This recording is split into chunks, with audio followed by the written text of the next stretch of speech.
বছৰৰ শেষ পাতটি সৰিল। সৰাপাতটি ক'লে উৰি আহি।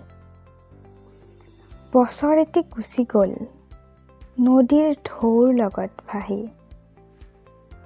পুনৰ কেতিয়াও নাপাবা গুচি যোৱা বছৰটি।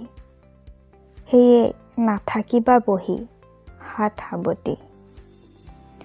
পুৰণি বছৰ গুচি নতুন বছৰ আহিল। নতুন বছৰটোক সযতনে ৰাখিবা।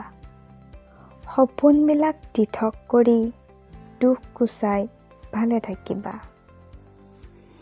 পাতটি এইখিনি কৈয়ে উৰি গ'ল কোনোবা অজান দেশলৈ।